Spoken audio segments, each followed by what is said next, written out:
No, you should still play those 100%. Yes. Oh my god, yeah, that for a second I was just like, how'd he join? I didn't send him a request yet. Ignore the music playing in the background. I didn't hear any music. Right. There we go. There's. Okay.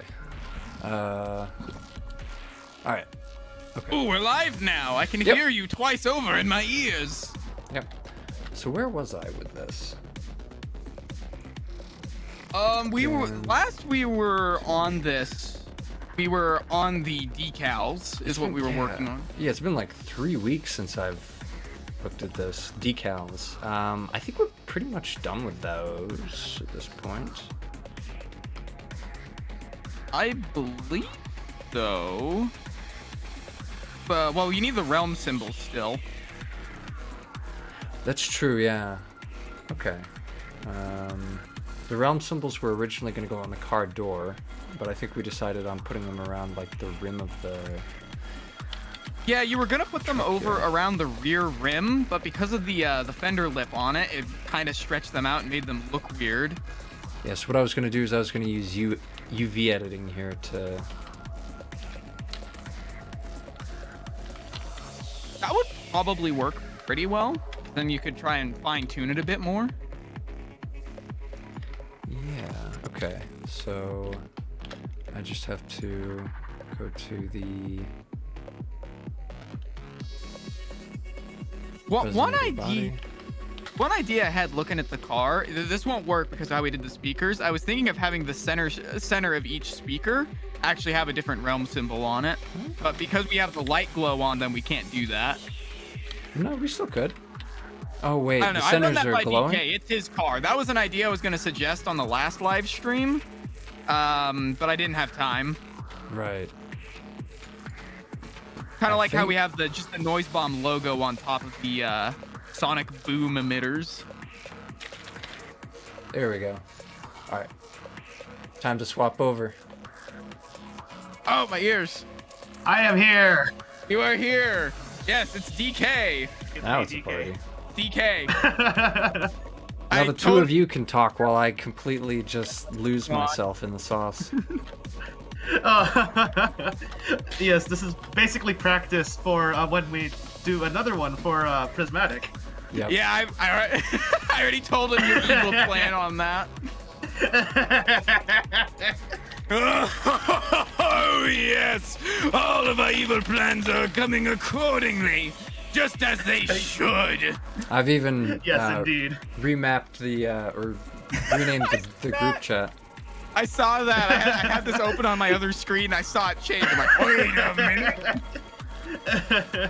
Oh, that's fun.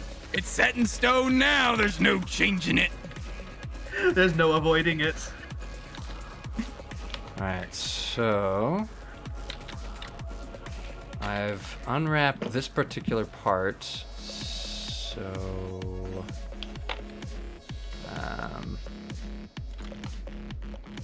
yeah, I'm gonna set this over here. There we go. Yes, we can have none of that overlap.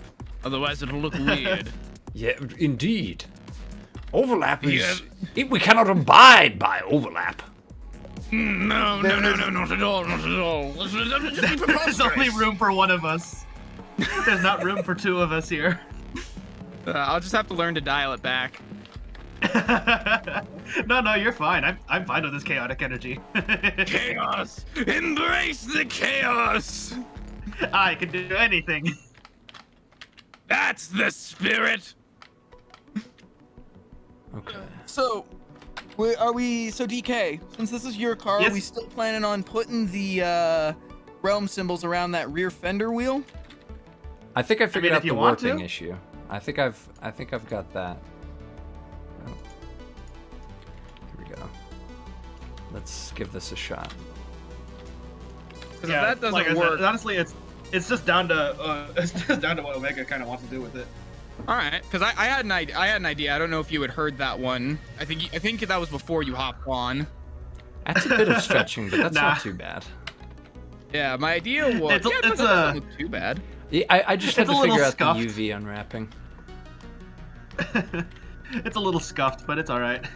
I mean, you won't notice it that much. I mean, Metalizer had some scuffy realm symbols here and there, but in game you don't even notice it. Fair enough. So I'm gonna set these up so that there's one per segment, because then they'll be spaced regularly. That's a good idea. Neato. And then one, okay, and then one here. Yeah, it gives you your own little guideline to follow too, which is always nice. Yes. It's been too long since I've done anything in Blender. It's always fun to get back into it after a while.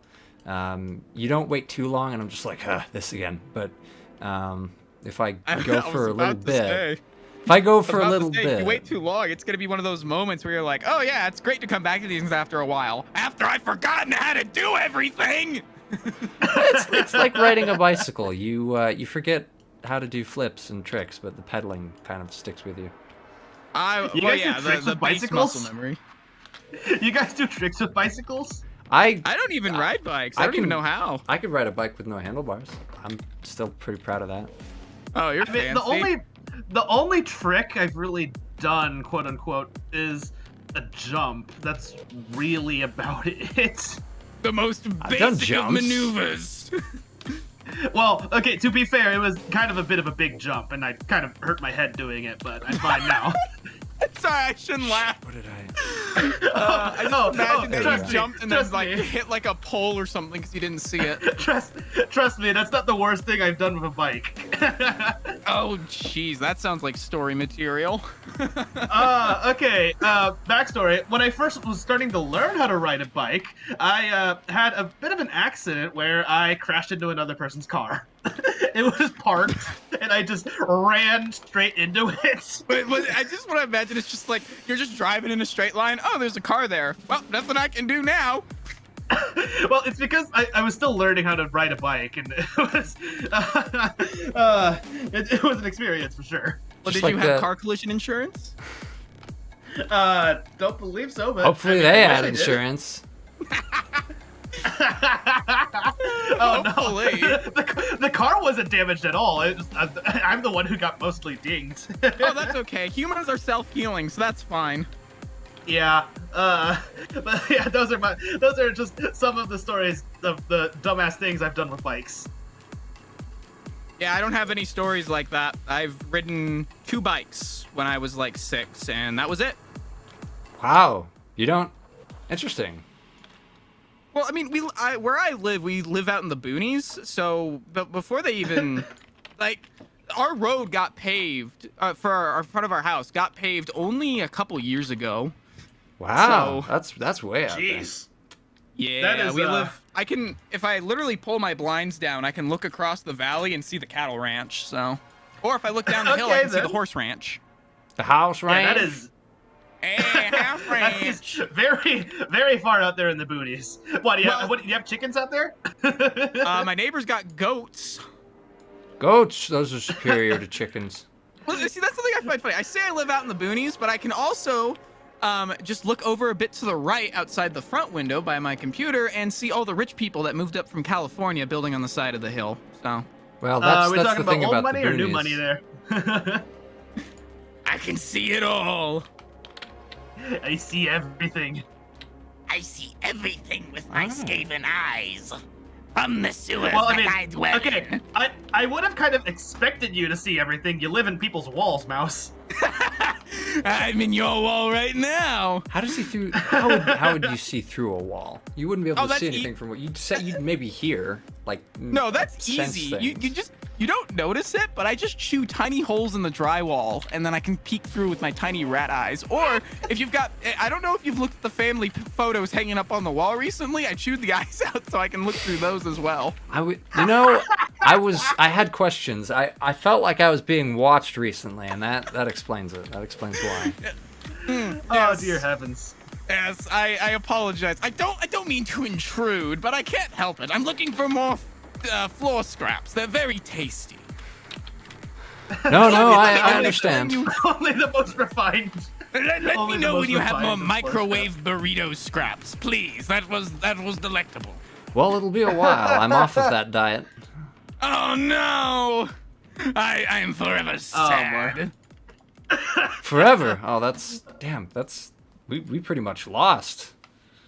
Yes, That's I'm- all of it. That is Nothing we could do. That at is this quite point. unfortunate. I know. I'm gonna go back into my wall and cry myself to sleep. Squeak, squeak. Oh no, mouse. Mouse. Okay, Goldfish has a better memory than me, so I'll forget about this conversation in 10 minutes. I Yeah, remember probably. like literally Excuse zero the coughing. of any of the conversations I've had over the past like several months. I None feel of them- that. None of them stick. I feel that. It all kind of just blends together, and then it's like, wait, it's July? I thought we were still in April. Yeah, it's kind of hard to believe I go back to college in a month. Oh, you're going to college, huh? That's rough, dude. Yeah. Yeah, Hey, I pray hey. for your soul's salvation. Yeah. That's one of the main reasons I'm not going to college, mostly because I can't afford it. Yeah. I went bankrupt pain. on buying a car. Don't mind me. What car do you have? 19. Well, I say I went bankrupt on it. I bought it a while ago. It's a 1983 Chevy Camaro. Camaro. Well, Mr. Fancy Pants. It is fancy. The previous owner had even upgraded it to make it look like a 95 IROC. The hood is actually, we looked up the VIN on the hood. That actually did come off a real IROC, so that's pretty cool. Well But, then. yeah, almost nothing, none of the engine bay is stock in there, to my misery, so we got no idea what we're even playing with. I think we narrowed it down to a smaller V8 block, so but we got something going for us. You got progress. That's what matters. You got progress. It only took 2.5 years, but we have progress. Mostly because we have gravel driveways out here, and we can't just pull the engine out and just start disassembling the thing because, you know, rocks are sharp. Yes, putting it on rocks would definitely damage that engine to the point where you couldn't drive it anymore. The engine? Not fun. I was talking about my knees. Heyo. Yes, whenever we the have to car work is on the- concerned, not the person. No, the car can take a beating. I could take a sledgehammer to that engine, and it would only take a moderate amount of damage. Me, however, my knees would get shredded because I already got bad gushy knees. So we. Gushy?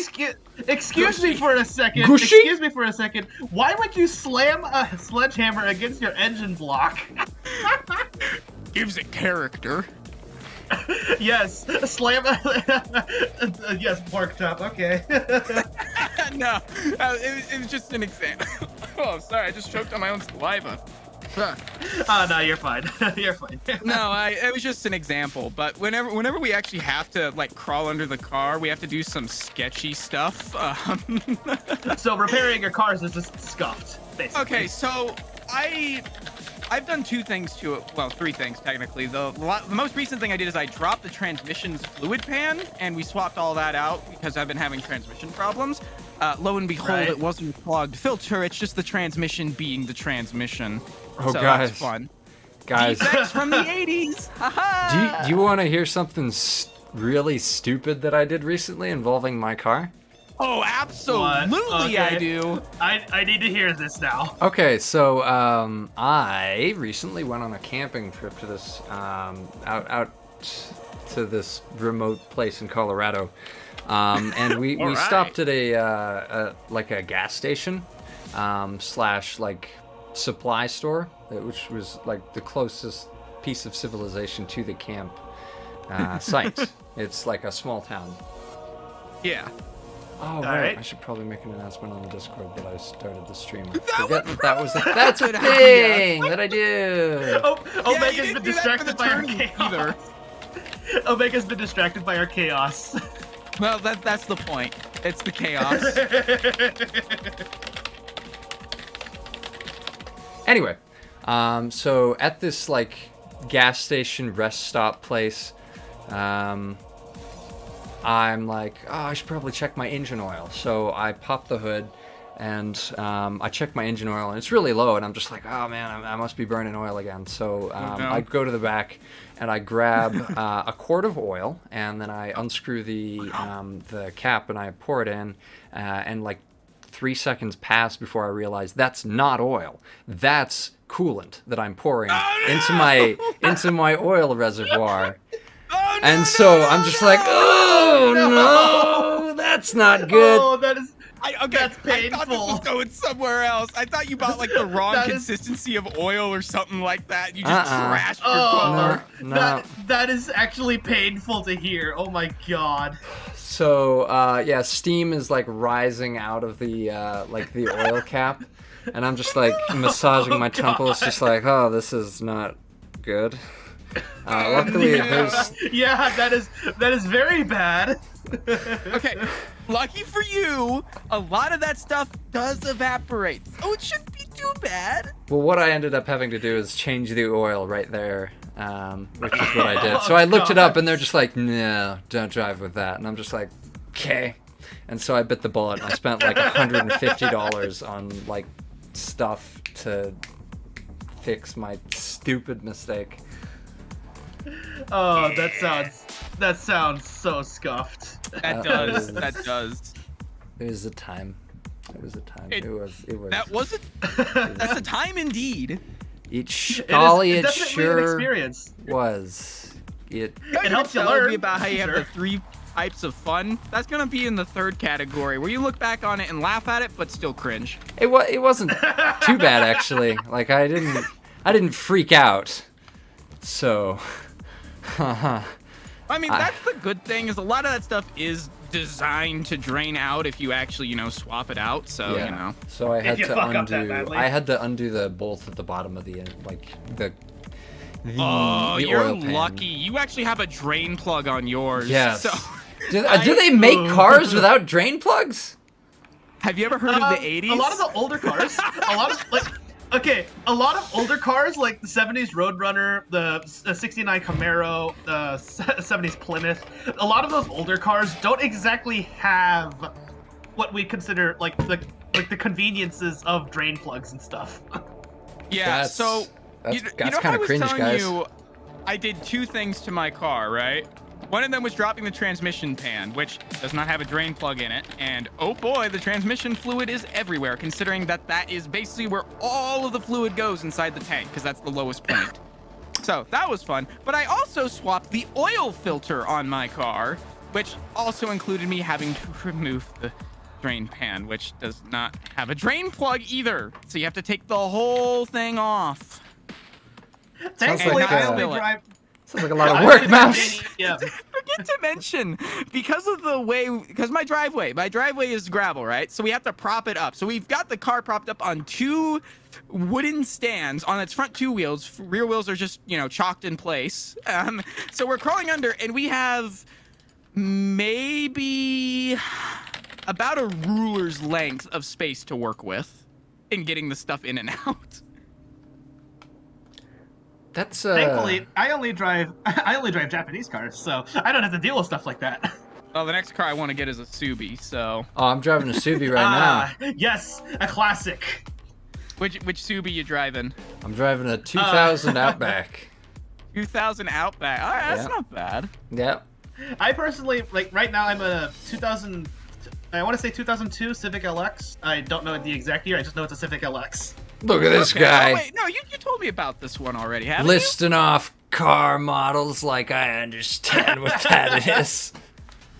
We're all car guys here, okay? I think we could get away with it, just a tad. Yeah, I'm a car guy. I know cars. I know you? Yeah, I know cars too, definitely. I definitely don't only know like 5 different things in the base level of what you need to know. No, not at all. Exactly. Me too, Mouse. Same here, dude. I know more driving techniques than I knew how to fix them, but that's beside the point. Nobody has to know. Okay, to be fair though, accelerators did teach a lot of us how to actually, drive. My God, me that as like brings- a 6-year-old, like watching that show and taking notes, like, oh, you could whip it like that. All right, yeah. Okay, Oh, okay. oh hold yeah, on, no. hold on. In reference to the model, first, the base model, I'm just going to say this up front, that base model is tiny AF. Holy crap. It's one of those midget squat trucks. Like the Toyota Yes. trucks. Yes, but yeah, that like when Opus didn't resize it and I saw it for the first time, I was like, that's tiny. Holy crap. It's a micro machine. It's very tall. It Well, is. I mean, it is. It's supposed to be like that. Like He's large. Where? One question though. Where are my stance wheels? Where are the stance? Yeah. Oh my god, where's the stance wheels? I want to watch the animation derp out. No. It's not happening. Come on, give it to me. You can give up on that pipe dream right now because it's never gonna happen. Give me the model and I'll do it myself. I don't know how to blender but I can do it. I'll try. But no, yeah, going back to that point, yeah, no, while the driving physics are definitely arcadey and acceleracers, they do have, one thing I liked is they do kind of try to base some of it in physics reality to some degree. So, you know, just the cool parts, I guess I should say. To a degree, I'm looking at you, Cliffside Realm and Cosmic Realm in particular. Oh yeah. Yeah, okay, Cosmic well, Realm. here's the They're just out in space, and it's just like, wow, it's nice in here, nice and fresh, airy, good breeze. Cliffside Realm, if you Monkeys would and have to aliens. set up your car to do that, but you could totally chuck it around corners. I don't know if you've seen Rally. You can chuck cars like that. I think Yeah, a lot but, of like- it comes down to what the track is made of. Yeah, so I am generally, if you really want to slide your car around, you want more of a looser material like dirt. Maybe not necessarily sand because that's really soft. You want some firmness to it, but if you want some good slip to it, dirt and gravel's not a bad choice for that. My problem with Cliffside is actually more of how the Maniacs drive it, because the Maniacs don't whip their cars at all on a track that's supposed to be you whip your car around tight corners. Well, I mean, remember, tuning your gear ratios is a Teku thing. Just driving the car and flooring it's a Metal Maniacs thing. But that still doesn't go besides the wayside point of the Maniacs are hitting the straight line every single time on a track with super tight corners. Okay, look, they're just playing with distance physics. They've got their grip key down and they're just going for it, you know. Okay, so that's the difference. Teku drivers play with more of like a Forza Horizon style simcade racing, whereas Metal Maniacs play total arcade. Let's take a moment to appreciate just how much of an inside joke that is. Yeah. Yeah, it is. It definitely is. It totally is. Even more so than you think, because I was quoting JC's stream last night too, with the whole Teku tune their cars, Metal Maniacs just drive them. Oh, was he streaming yesterday? Yes, and DK Yeah, was JC on was there. streaming last night. Hey. What I was was he actually doing? in the game session. Was he? Yeah, what was- We were basically DK was we were just complaining about grinding how out. D-class cars don't have grip, and I told him that's where all the fun is, because they don't have grip. That's how you slide Yeah, them. basically. in Forza? But, is it the new Forza expansion? Yeah, Forza Forza 5. Well, Is that any good? We don't have the expansion yet. Well, the expansion's not out yet. We were just grinding for the new Hot Wheels cars. So, like, the map's not out yet, but the cars are. I'm imagining grinding in Forza, and it's like, is it anything like if it's anything like Hot Wheels Unleashed, that's got to be rough. It's kind of like it's Hot just Wheels Unleashed, but a bit easier. Kinda. It's just drive. I hate it. This started in Forza Horizon 4 with the stupid wheel spin thing. Like, so this is actually the reason why I stopped playing 4 and I went back to 3 on my Xbox, was because the only way for me to get an 85 Camaro IROC, which is more or less the closest thing to what I drive IRL, I can only get in the wheel spin or off the auction market for 800,000 credits in Forza 4. But in Forza 3, all you have to do Sounds like a is lot. You just, that is a lot. But in Forza 3, all you gotta do is finish the 10 circuit races, and then you can just buy it from the auto garage for 59, and that's like dirt cheap. Okay, Mouse, can I just say this up front? That is actually pain. What, the spinner wheels? Yes, I know that feeling because Yeah. I think the car I drove IRL, well, one of them is the Honda CRX, and they didn't add that until Horizon 4. Oh yeah. Yeah. I do love that little car. That thing's great though. Fun fact, actually, that was the CRX was kind of in my garage right now, just kind of sitting there. Do you have a newer one or an older one? No, it's a 91 CRX.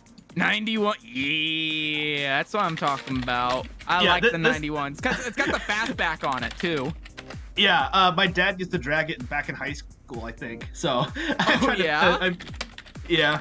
It's been a while since I've been down to the quarter mile. Because of my transmission problems, I'm a little scared I'm gonna bust something though. Fair enough. Hi, JC.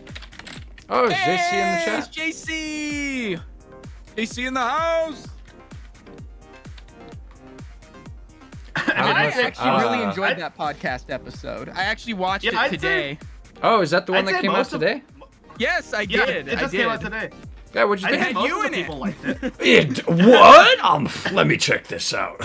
Yeah, you gotta see it. I don't know. It may have been you. It may have been this guy that looked like you. You never know what that guy says. He's pretty crazy.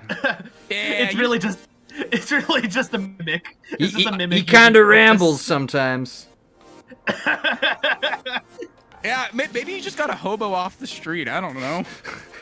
I do kind of have that homeless vibe down. Hey, got that barely shaved 5 o'clock shadow. the hair in the 5 o'clock shadow. The 10 a.m. shadow. Mine. It's growing back, but I shaved it. I gotta stop dyeing my hair, and then I can actually grow it out. Wait, you dye your hair? Yeah, I bleach it so it's blonde. Oh. Now I'm very curious as to what Mouse actually looks like. I am small mouse. Small. I very small. All I do, I live in your wall. I have my tiny little art tablet and I sketch away, and then during nighttime I come out and scrounge for your table scraps. Sounds about right. Sometimes he visits my house too. Yes. Well, I've also transportation is easy. I've got little kangaroo legs. Actually, I'm not kidding. Do you know what a jerboa is?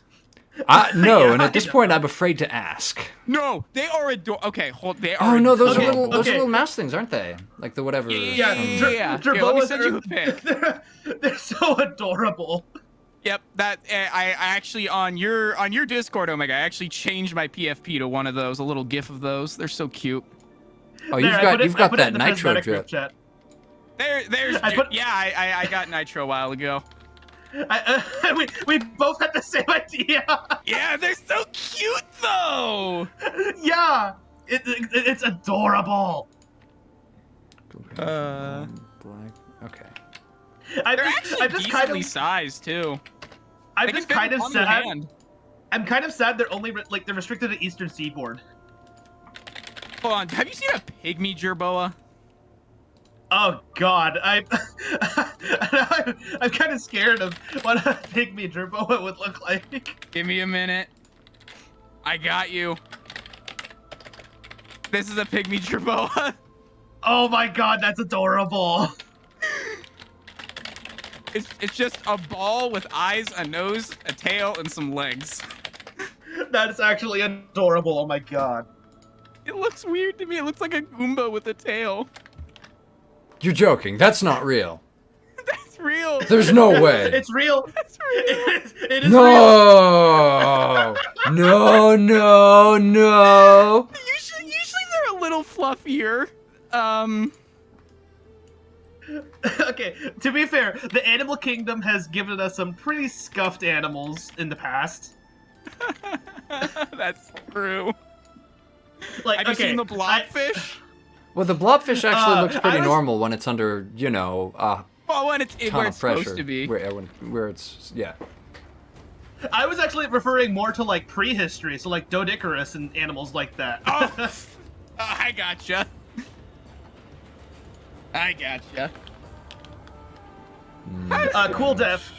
Cool Def. Those animals live in the Eastern Seaboard, so Asia and North Africa. Yeah, North Africa is where they originated, but you can find them in the American deserts too. They actually are here in America. America. That's surprising. Okay, Yeah, you can find them in America. Now I need to go to Nevada and try and find one. Yeah, actually, one of my YouTubers I watch, his entire YouTube thing is actually making like mouse traps and stuff like that. He actually caught one. He has a video of it. Aw, that's cute. Yeah. Anyway, we're getting way off topic. This is a car modeling stream, not National Geographic, not Meerkat Manor out here. That's how this is supposed to go. Hey, you wanted chaos, you're getting it. Squeak, squeak. I expected nothing less. This is what happens when you put two chaotic neutrals in the same room. Chaotic neutral, yeah. I would like to consider myself chaotic good, but that may be giving myself too much credit. I mean, there's nothing wrong with chaotic neutral. Yeah, I guess that's true. Maybe I'm chaotic evil and I just break everything. I don't know. I just don't know it. I'm like I kind of fall under the alignment of like midway between chaotic neutral and chaotic evil. So. I only sound mentally unhinged because I am, but that's beside the point. On stream because I do play it up a bit while I'm on stream, but this isn't too far from my normal self.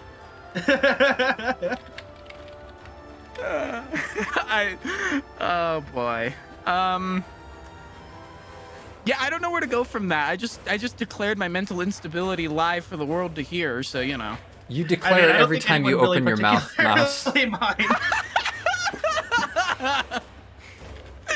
Oh, do I sound that crazy now, do I? Heyo! Unhinged? Insane in the membrane, maybe? Insane in the brain! Okay, now I'm gonna have that in my head now. Oh god, it's above. That and all the other voices. Oh, all of the voices that I want to try and do but can't actually do. I wish I left the voice filter here.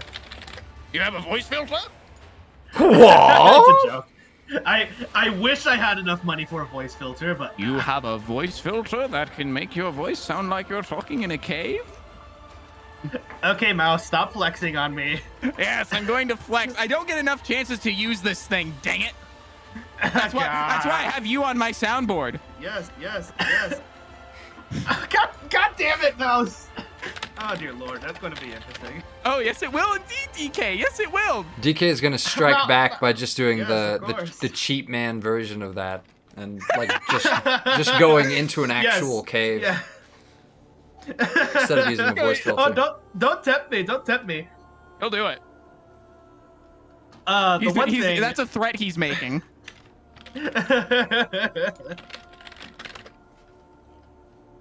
I am freaking. I don't. Time is moving. Time is moving strange, boys. Well, it depends on what we're talking about, whether it's fast or slow. I'm like. I'm experiencing some time dilation, man. I've been sleeping weird lately. Oh, I feel that. So, what are we doing here, Opus? Well, Making the exhaust spew fire. correct. Ah, I see. At this I point. see. Your exhaust unit will now verflammen. Wer Flammen? Oh, indeed. Indeed. Wer Flammen?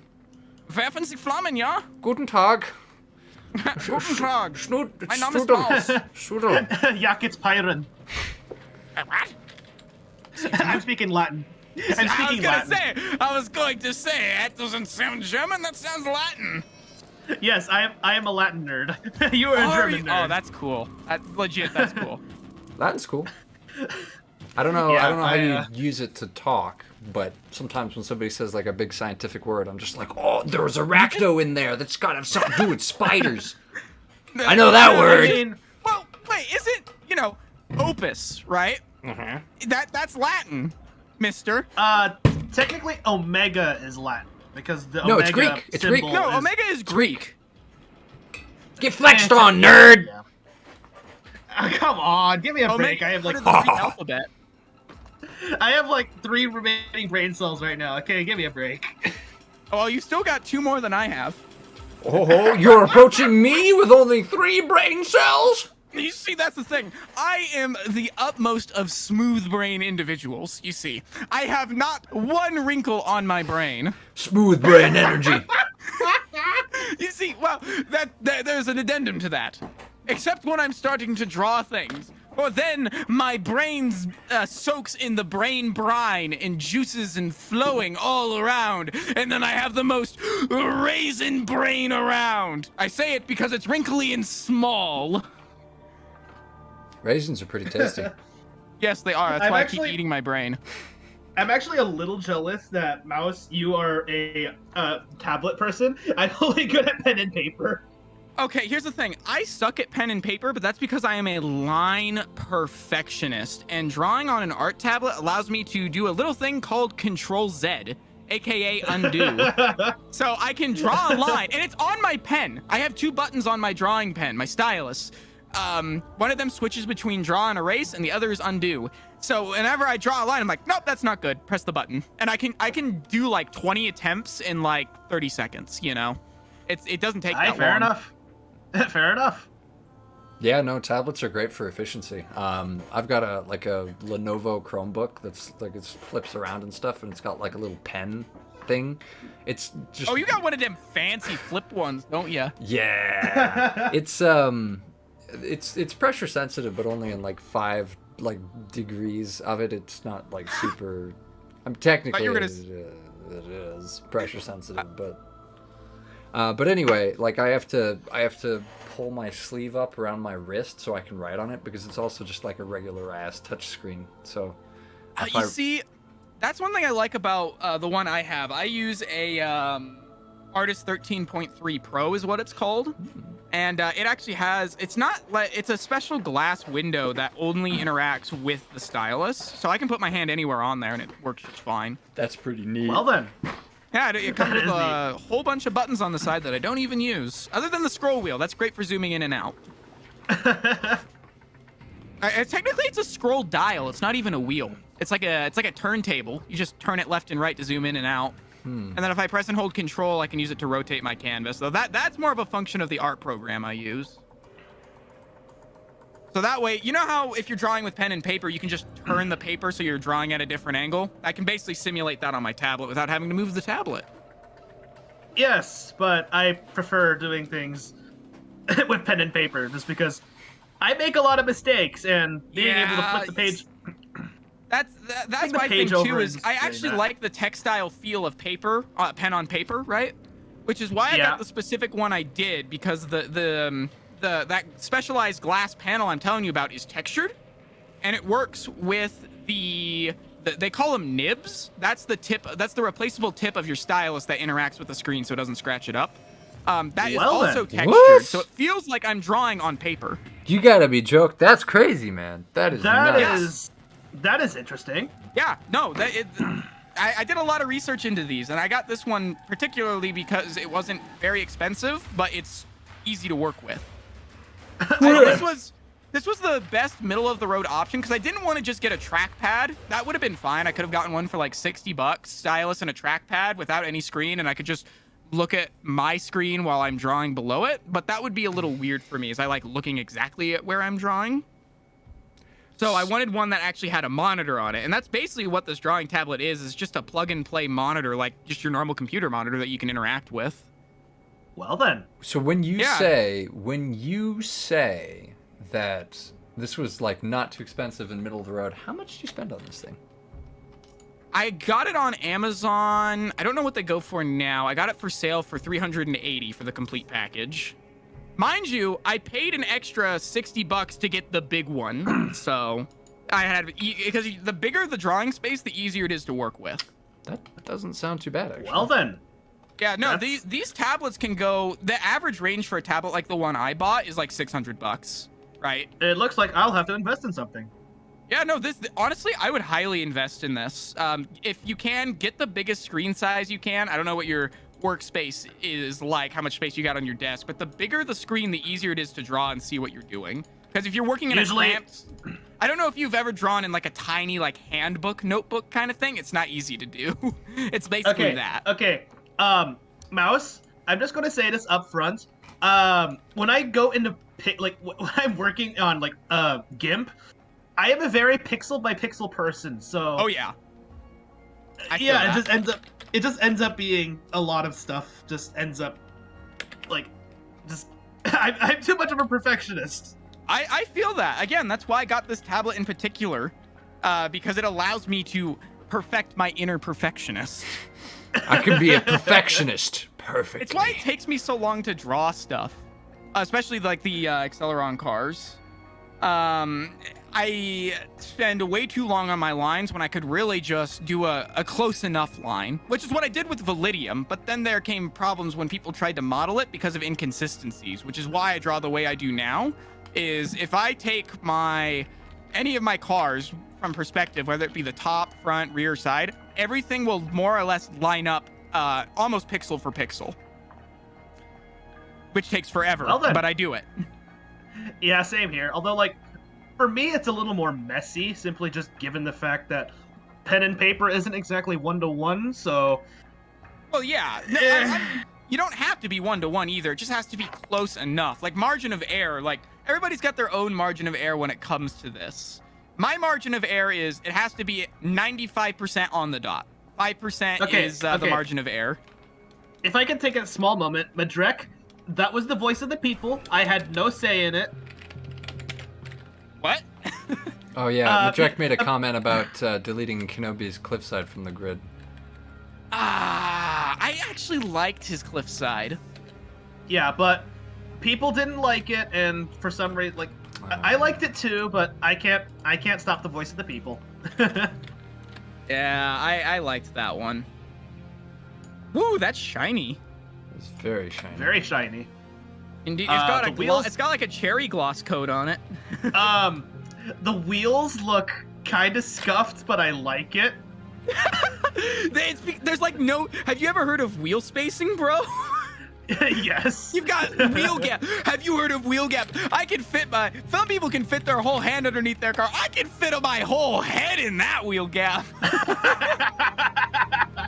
Like I said, it looks scuffed, but I kind of like it. It looks like those trucks I've seen around here. They get the lifted suspension kit and the wide body fenders, but they keep the stock wheels on, so they're just driving on spindly little tires and this giant truck above it.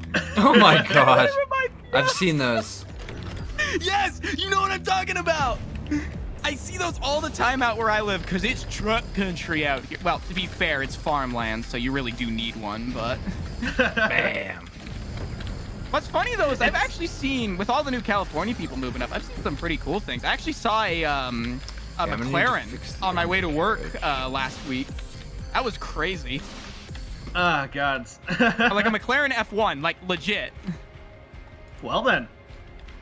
Yeah, we hardly see any of that. And so one of the other people bought one of the new 2021 Corvettes as well, and that was a sight to see. Because that's where they moved it to a mid-engine mount, and they pushed the driver's seat up. So it's completely different from the normal, like, 2019 and older Corvettes you're used to seeing. I didn't think it was a Corvette at first till I saw the badge, and I'm like, that's a Corvette? I could have sworn that was insert obscure car brand here. Oh yeah, I love that car brand. That's my favorite one. You're gonna have to hold up the chat for a second. I need to go for a quick sec. Sounds good. I can do that. I'm very good at blabbering on about nonsensical topics. Okay, so this... You're still waiting for that F1 car now, are you? I plan on redoing that, so it's a bit more so there's more detail for the model. But I mean, I could probably send it your way if you want it. Oh, well, technically, yeah. You'd have to ask Kenobi though. He's the one that made it, so. Yeah, that was a good-looking car. We could do some cool stuff with that. Oh, it's not even. That was just the concept. It's missing all of the tiny little wing canards I was gonna add on it, taillights, headlights, all these details. Yeah, canards. Those are small winglets designed to grab air and pull it. That's actually the technical term for it. But I like to refer to them as wingy bits because, you know, they're small. Wingy dingies. Yes, wingy dingies. So that's literally just the base body of the car. It's very smooth right now, but I plan on adding a lot more to it. But again, I had no time.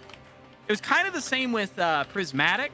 I had more time to do that, but then I had to take a 2-week work trip down to California. Work for trip? Stuff. I call it. Well, it was kind of a work trip. I was helping people pack up and move their house. So you know. Huh. Yeah. I will not be talking about that, however, for it was painful. You know. Okay, I guess 10-hour work days straight with 4 hours of sleep for 4 days. So you know that's in 100-degree weather. Though I didn't mind the weather. That was nice. Oh, rough. I guess my family just doesn't really care about my plans because now, oh, we're not free. Oh, we're free again. No, we're not. Okay. I need to get out of here though. Oh no, DK, you gotta leave. Rough. Yeah. Oh no. Rough, bro. Okay. Hey, at least you were able to be on here for a little while, right? Yeah. Here's the thing. They told me, oh, we're not going to be able to show up, and now they're telling me, oh, we're showing up again. I'm like, ugh.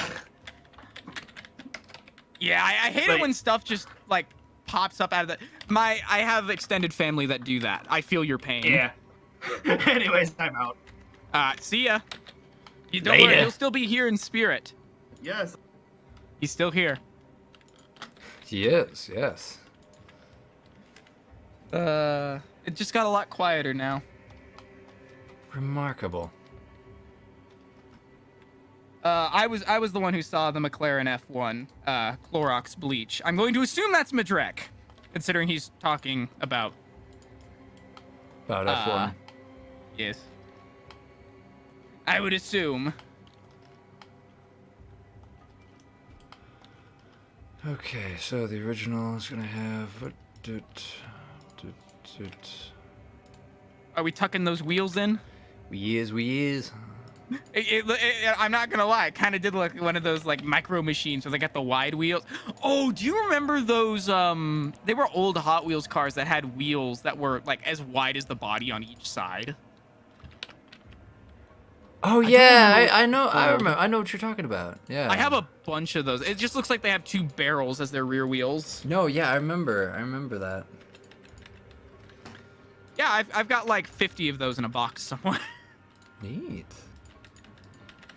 Yeah, that's what happens when you collect 1 Hot Wheels a day for ever since you were 3. So.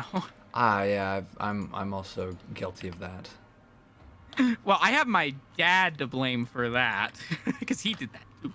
Matter of fact, when I'm talking about how I had to do the work trip down to California, I got his collection. Oh my. So, yeah, there's old cars from like the 70s in there, and they've got lead paint on them. How toxic and nice. Very cool. Very G. A lot of them are in good condition, but one of my favorite finds, and it wasn't even that old of a car, was this was actually my uncle's. It was and it's still in the package, a Treasure Hunt Diora 1, Dodge Diora. Damn. I like that. It's cool. If only it was a super treasure hunt. Wait, hold on. Is that an actual thing? They have treasure hunt, like... Oh man, I thought that was something they just like came up with for Hot Wheels Unleashed. No. Like an idiot. No, Hot Wheels Unleashed gypped it from the real life stuff. Okay, so treasure hunts are special modifications of cars, of the base diecast, I should say. So the most average treasure hunt you'll see is it'll be the same diecast with an extra paint job, the treasure hunt mark, and sometimes rubber wheels. I had a couple of those when I was a kid. Can't find those, but I bet those were treasure hunts because I got those out of a package. So wait, hold on. Like, were those the mystery cars? Because I remember those from when I was a kid, where they'd black out the little window. No, those are different. Those are different. So those were cool. When oh, those were my favorite. Those were neat. I mean, it was disappointing most of the time. I'd open it, I'd just be like, oh, I've got like 3 of these already. Yeah, I know that feeling. But sometimes you'd open it and you'd be like, what's this? Yeah, so this is from their newer series. This is just an easier one to demonstrate. So this is the secret mark that indicates that it's a treasure hunt on modern day packaging. You can see it behind the car, and that just means it's a special variation of that diecast model. Wait, what? They put Easter Yeah. eggs in their stuff? Yep, and the text says, "Congratulations! This symbol means you just found a collectible treasure hunt card." Wait, is it actually on the bottom of the diecast? No, that's on the paper. The treasure hunt logo will sometimes be printed onto the car, though. That little flame circle logo, that's the treasure hunt logo. Although I'm sure you're Really? familiar with it. I've But there's seen it also- before. But there's also something called a super treasure hunt, which a super treasure hunt does not tell you what it is, and it looks like an identical in packaging, and the packaging alone looks identical to a normal just diecast packaging. But the car itself has that hidden on it, the symbol, along with it being a special iteration of that diecast. So it'll have it printed on the underside? Sometimes on the car as part of the paint job. Yo. That's how some people will fake it too. There's you can undo the glue on these, open them up, put a water slide on it, or remove it, just the same way you would fake an error, right? And then just reseal it. Man, I gotta learn how to do that. There's a lot of money. I shouldn't be giving you ideas. No, I mean, like, just because sometimes I'll go on the Acceleration subreddit and I'll find, like, these pictures of, like, these custom Teku Dioras with, like, rubber wheels and all the, like, decals and everything, and it just looks super nice. And I'm just like, man, and then I look it up on eBay, and that shit's going for, like, $500, and I'm just like, what? I gotta figure this out. Yeah, you really do. Well, with the advent of 3D printing, that may be easier. Yeah, no, because what we could do, we could totally get some metallic spray paint after we, like, 3D print the chassis of the car, and we could slot these things together, and we could have, like, a full-on, like, official die-cast-looking model of, like, Crossout or Resonator or whatever else. Oh yeah, And just, that'd like, be awesome. you know, just, like, that'd be sweet, right? Like, that'd be, like, super sick. I would love that. I would love to have physical. See, I was actually talking with Newt, before I left on my work trip. He actually was gonna commission me to make some cars for his global run. Yeah, no. Project that he's working on. I'm gonna see if I could pitch that to my friends because none of them are into Hot Wheels at all. We just like play traditional D&D.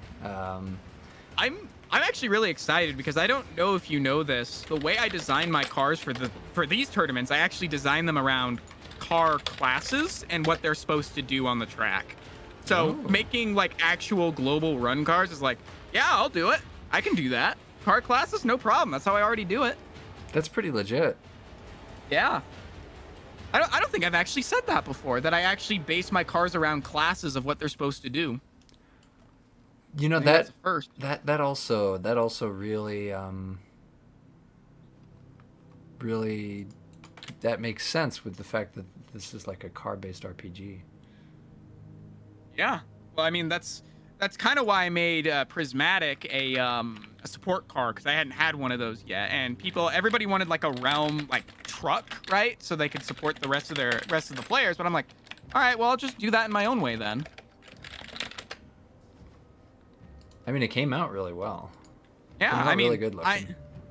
I'm actually really happy with it. It's an unused concept from, would have been the 5th set of prompts. It was the Cosmic Realm, the space prompts that we had.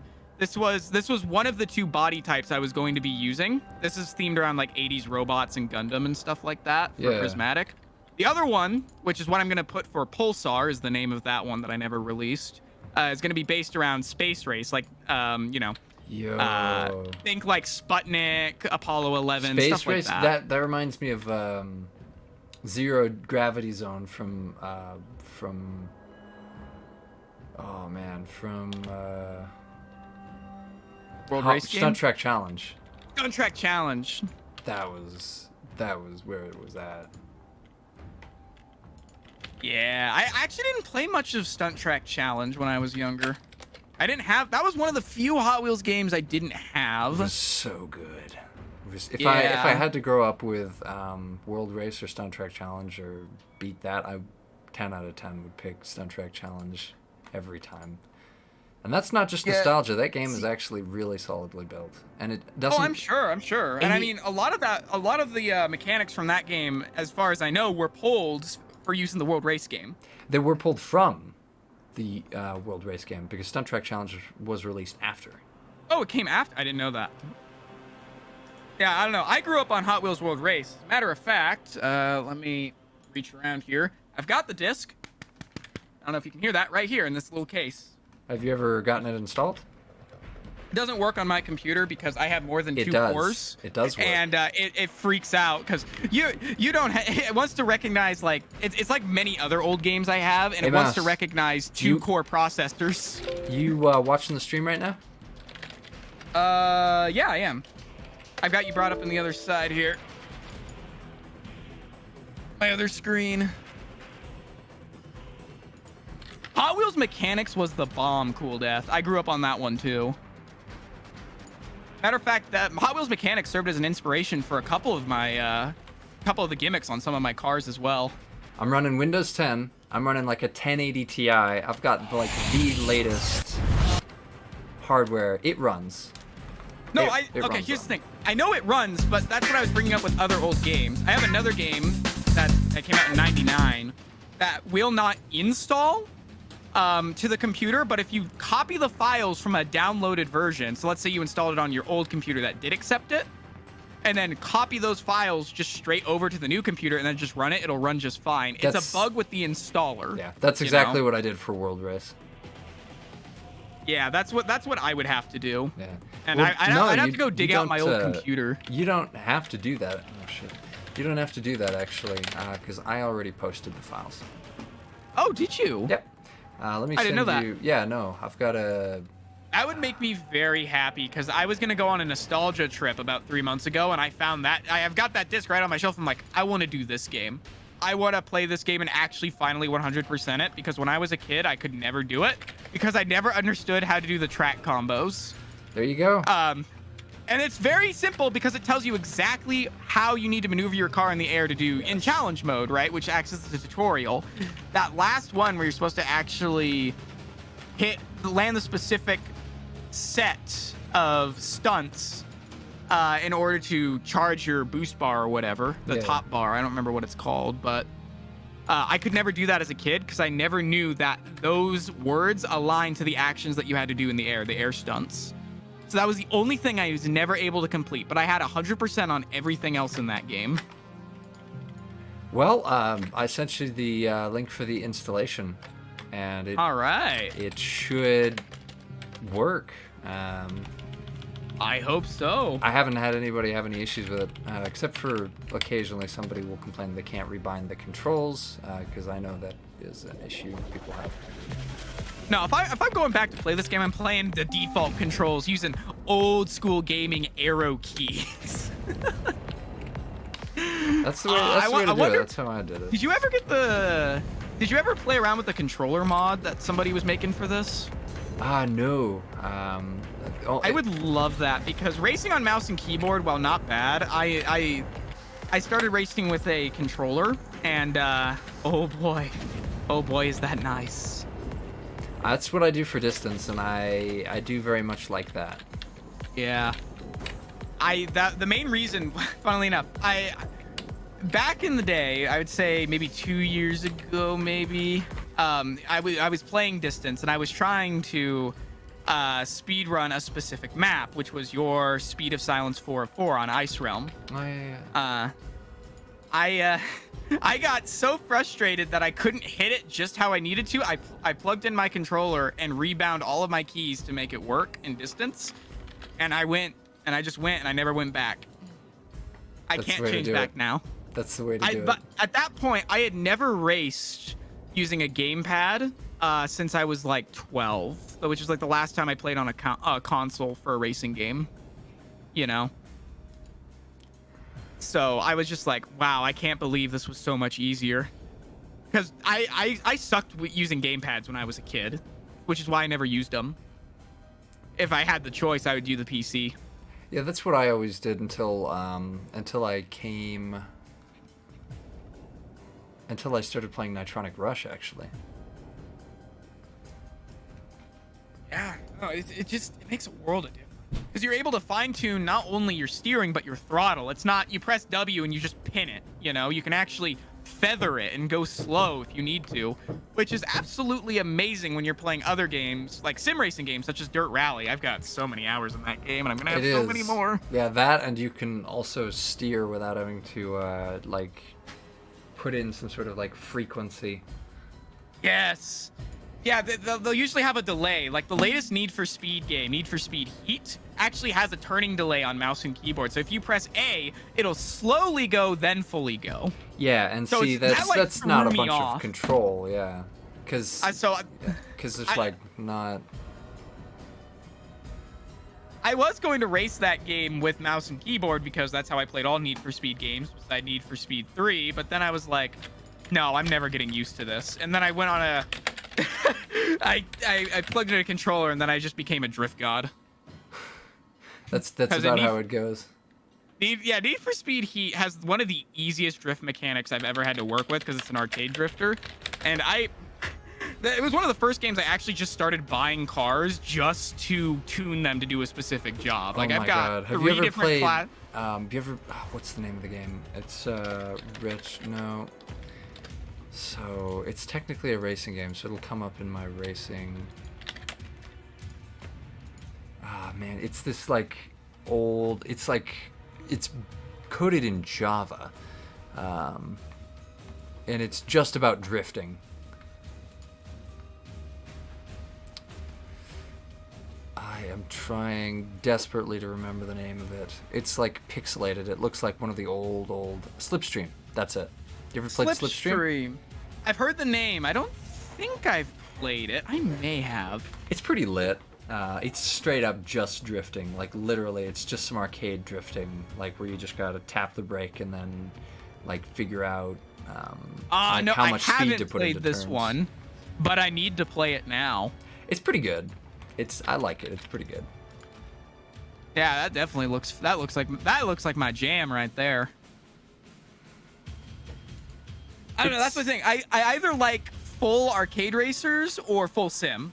Mind you, I find that I am a far better racer in sim racing games with more realistic controls and physics compared to arcade racers, which is why I suck in distance. Because the cars also drive like downforce machines, which I am not used to. I think of them more closer to like F1 cars, honestly, or fan cars that actually have a fan induction system that keep them glued to the track, which is pretty much what the car in distance does. I didn't even know they could do that. No, from what I remember reading about the lore or whatever, there's like magnetic induction motors in the wheels or it's something. magnets. Yep. So actually, I didn't draw this on Prismatic. That's actually something I'm going to be putting on that car, is the giant magnet on the bottom. Nice. Instead of the thrusters. I am drawing the other angles. If anybody's listening who's modeling that car, wait. I am drawing the other angles. So, I will get to that, I promise. Oh, no. It just takes me time. I don't have a lot of time recently, so I haven't been able to really draw much. What did I do to the wheels? What have you done? They're chrome! They're not. They're like plastic, man. They're like they're kind of like they're untextured, but with like a gloss finish to them.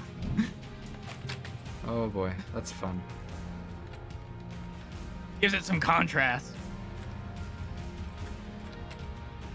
Cool Death, when I was racing in the old Need for Speed games, I didn't know what camera controls were. I was 8, but most of the time I raced in I usually raced in third person because that was default. Though nowadays, if I have first person as an option, I will always take it, except in the case of some arcade racers such as Distance, where I actually zoom all the way out. But it's also because some of the cars I drive are really tall and you can't really look over them. Yeah. Looks at Metalizer. Metalizer's a tall boy. Sorry, the Xanomobile. It's got legs. That's true. It's true. Speaking of that, I actually feel like I did really, really well in the last endurance tournament. I think fourth is the highest I ever finished, and I actually besides me spectating out, I never died once. I was very proud of myself. Yeah, that's really good. It's mostly because I don't take risks and I don't like skipping the track much. Oh, that's part of like the strategy is that you have to think about the risk. Is like that's the trade-off. Like, are you gonna like try and skip around knowing that increases your odds of dying to some sort of like track hazard? Or... Well, yeah, it's risk reward, which is I want to state this. I have no problem with people who want to skip the track. I say drive the way you want to drive. Honestly, I got no problems with that. Right. All I know is I'm never going to be able to be faster than them with the way that I drive. But I understand that. Even still, right, I still find a goal to reach. Even though it's not other drivers, because not gonna lie, I'm probably one of the worst people on these tournaments. You placed pretty well. Well, I've actually, that's the thing, I've actually started placing. I placed 6th in the last, not the current one, but the previous one, so last month's. And then the one before that, I placed 5th, so that was 2 months ago. So, I mean, I'm going up. Speaking of, I also...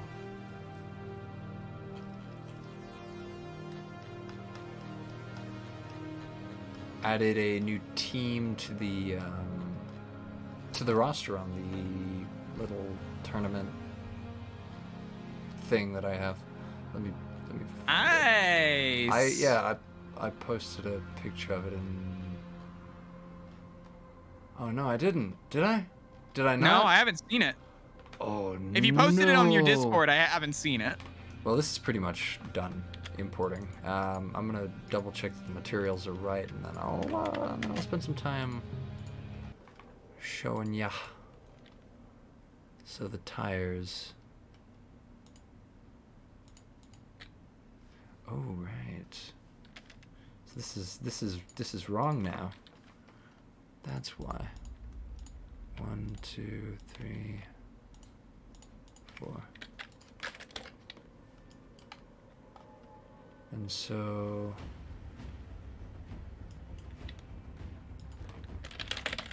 You like invert the textures on it or something? no. Or did they just get unassigned when you re-imported the wheels? So when I took the brake pad off, it also took one of the material indexes. Ah, that makes sense. So okay. That means you got to reassign it. Yeah. So let's go ahead and redo that. Okay. So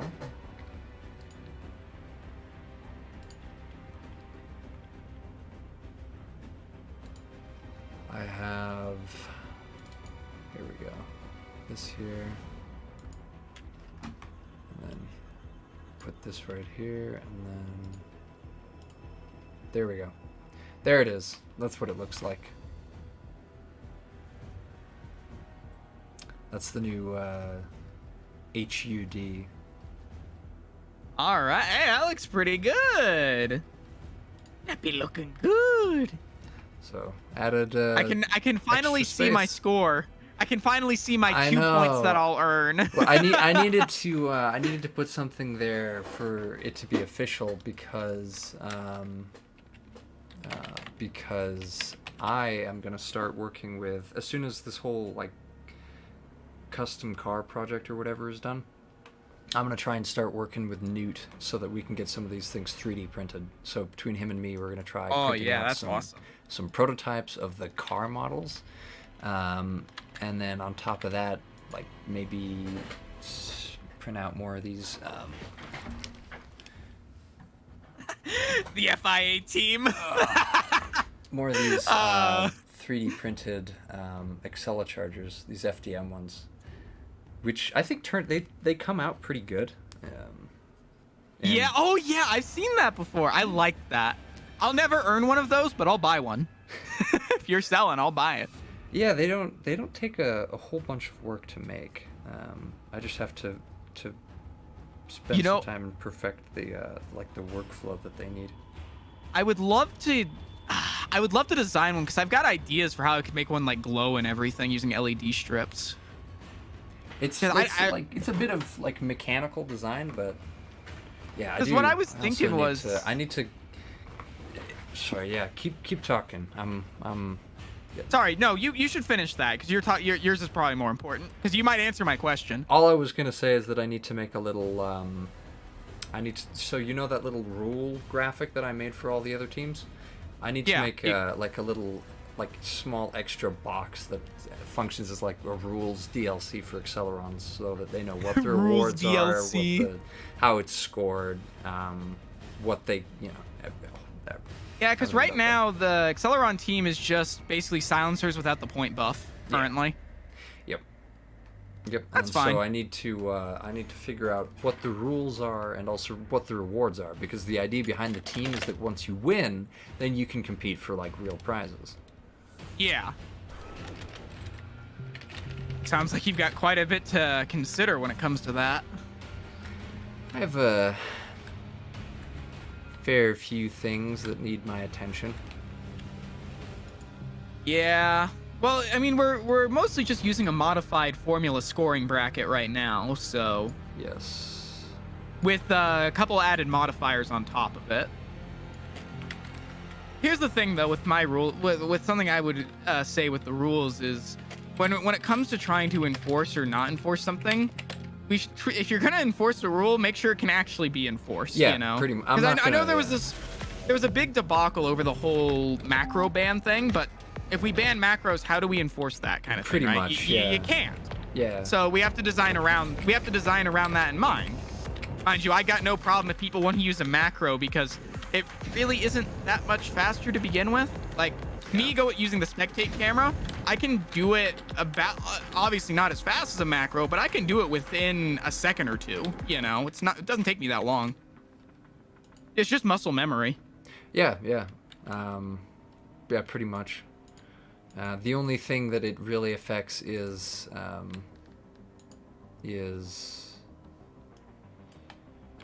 the what am I? It affects the when you wreck, you can actually also spectate like 1 or 2 seconds afterwards, and it. Yes, there's a 2-second delay in between. Yeah. Yeah, I've actually been fortunate enough to have that go in my favor. One time, I got sweeped when we did DK's first Warped Realm back like 2 or 3 months ago. I got sweeped right as I hit the button, and on my screen, I had spectated before, but it still killed me anyway. Thankfully, you let me keep my points because you were nice. Oh, didn't we roll for that? No, you just said, "Oh, I'll allow it," and I honestly didn't hear that. I had thought I lost all of my points at that point, so I was playing really aggressively for the rest of that stream, thinking I had nothing left to lose. But I actually still had all my points, and I'm just like, "Oh, well, that could have been bad." Yeah. The other. Seriously, I don't know if you know this. Despite being a fairly casual driver, I can be aggressive when I need to. I don't like being aggressive a lot of the time, but taking risks is not something I'm opposed to doing if I need to do it as a driver, both in real life and in game. Yeah, I'm normally like a pretty cautious driver. I drive like a grandma most of the time. Most of that's because I got like a 4-cylinder engine. There's not a whole lot. Hey, you can get some good power out of a 4-cylinder though. You can get power, but not a lot of acceleration. Yeah, I don't know. I say I'm aggressive, but only when I need to be. Otherwise, I'm a paranoid. I shouldn't say paranoid. That makes me sound bad. I'm a very cautious and overly aware of my surroundings. Like, if I'm driving in real life, I do this weird check like every 15 to 30 seconds where I check left mirror, right mirror, rear mirror, and then go back to driving to see if anything's around me. Yeah. Just to get an idea of where anything is. And it saved me a couple times. If I have to like dodge a sudden debris that drops from a car in front of me, oh crap! I got to get out of this out of the road here. I swerve right. Well, I just checked 10 seconds ago and there was no one around. I'm safe to do so. I don't even have to. I just go. You know. Yeah, that is useful. This guy's brake checking me. Crap! I don't think I can slow down in time. I gotta get around him. But there's a guy in my blind spot, so just stay in this lane and hope for the best. That kind of thing, right? My brain can auto complete the solution to the problem as long as I've got the details surrounding it. Yeah, what I do is every time I have to like change lanes, and on top of looking at my mirrors, I'll also toss you a do the glance. head check? Yeah. Yeah, I have check. to. I have to do that because like there's been too many times where I've just been like, "Am I good?" And I've tried it, and then I get honked at. And I'm just like, "No!" And I like That's the sink thing. into my chair for like into my car seat for the rest of the. I feel that. But you see, that's the thing though. Your mirrors can lie to you, but you know what doesn't lie to you? The good old Mark 1 eyeball. Mark 1. I use a Mark 3. Oh geez, you're one of them. You're one of them advanced synths now, aren't you? Yep. No, I got it. Maybe I'm using the Mark .5 because I'm blind. I'm nearsighted, so Oh, if man, I have to I'm- look far away, it's blurry. I'm all about those designer cybernetics. Designer cybernetics. You would totally be. I see you as the person that would totally get them if they were available to the public. Come on, Just go full cyberpunk. that'd be pretty lit. Honestly, it would be. I would probably do it myself. Because some of that stuff is nice. Yeah, no, some of that stuff, because I was playing, oh man, I'm making my second drive through Cyberpunk, or second playthrough of Cyberpunk, and then there's like the part where like he screws in your eyeballs, and like the screen just goes black, and you hear just yeah. like the crunching noises, and I'm just like, okay. Yeah, that would make me kind of like shiver a little bit, you know? Have you played it? I have not played I don't even own Cyberpunk. It's a wild I've seen ride. it. I've seen it. It's a time. All right. I feel like it'd be a game that I would enjoy just to sit down and just mess around in, It's- like most of it's- those open world games. It's pretty fun. There's still like a handful of bugs right here. I'm gonna post. Nope. Here we go. Oh yes, the good old Discord memes folder for all the little. You don't have emojis. a folder for Discord memes? I do. There's a couple pictures of you in there. Is that right? Yeah, remember I sent you one to do. I think I uploaded. You both did, of you did. those. Yeah, indeed. True. Yeah, it was this one. I even took it. I even made it the background transparent and everything, so it was ready to go. Just had to plug and play. Good work on that, by the way. It turned out pretty good. Yeah, I tried my best. I actually, this is gonna sound weird because of how weird the picture was. Because you use a green screen, so there's some weird refraction around some corners. I had to delete part of like your headset's really thin, so that kind of disappeared. So what I actually did is I went back in and did color correction manually with my stylus. I was dedicated to Damn. getting it looking good. I didn't even color notice. correction on all the edges. I didn't even notice, man. That's Yeah, crazy. that was the point. I tried to make it look as natural as possible, but if you zoom in, you can actually see where my stylus was actually drawing on there. Some of the pixels are just blocky, and that's where I was doing color correction. Because when you zoom out and make it tiny, you don't even notice, but when you zoom in, you can see it.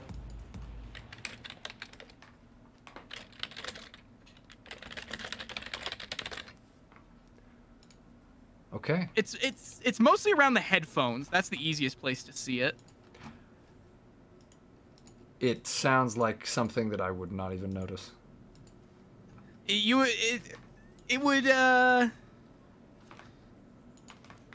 you would have to I guess it's subtle enough that if you're not used to drawing a lot of things regularly, you wouldn't notice it, but if you've done a lot of digital art, you would pick up on it probably if you saw it. You'd be like, "Huh, that looks a little weird." True. Yes. Yeah, no, I've been trying to accumulate some because I wanted to make a lot of my own, basically just emojis and reaction things and whatnot. Oh, So far, I yeah. have one. That'd be. I have one, and that's communism. Let me see. It's the only one I made and have kept so far.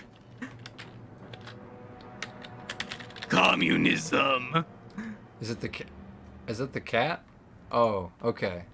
It's just literal, hammer sickle. Okay. Red background. Sorry, I thought.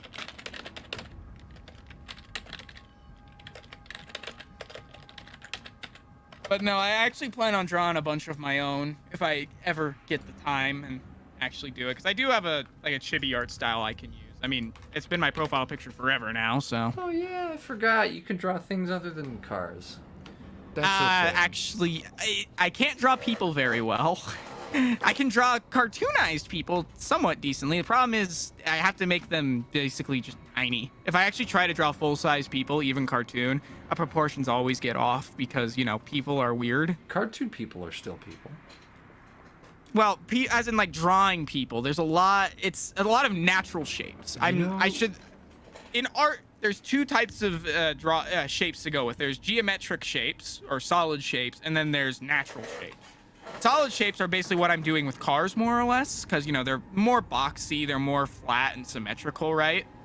So some of my cars have flowing lines and designs on them, and that's a little tricky for me to do, but that's beside the point.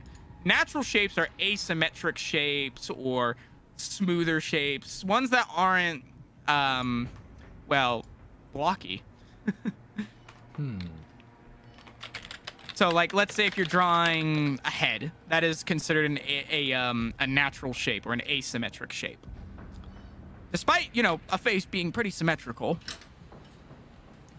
Yeah, no, from my understanding, people are mostly ovals. Oh, ovals. Oh, well, You see, that's why I draw chibis, because then you just draw stick bodies and it works. Yeah. What I remember I had to do, I took an art class at one point in my childhood. Was that they gave us these little posable, like, stick figure things made out of wood. Oh, yeah, I know. The mannequin dolls. Yeah, no. The tiny ones. Yeah, the tiny wooden mannequins. And then you would basically, like, base your artwork off of that. And then you would just, like, draw details on top of it once you had the proportions right. Yep. The art program that I use, Clip Studio Paint, has one of those integrated that you can pose digitally. But it's not just a simple wooden doll. It's actually a human body that you can change its proportions on, make it more muscular, slimmer, taller, shorter, big head, small head, stuff like that. Hey, that's pretty good. Yeah, which is what I used. I hesitate to say that I drew this because that's basically what I did was I took that mannequin shape and then just drew on top of it because I can't draw people very well. So I hesitate to say that I drew that, It's just like using a ruler. Kind of, but you see, I didn't make the ruler, so can I really say that I drew it? Like, all the rulers I make for the cars I design, I draw from scratch. All the rulers I make. So I can 100% say, yeah, I drew that. I don't know. I'm very iffy on that. But what about the techniques that you're using? Did you invent all of those yourself? No, but see, that's the thing. I never had art classes growing up. I made this for art class, but it was mostly just subsidiary stuff. I did a digital art design class, which was like making websites and stuff like that. And I did a fashion design class, which is where I really did. We had one project where we had to draw people, and that was the last time I actually drew somebody in my style. And it came out all right. I'll see if I can find it somewhere in here.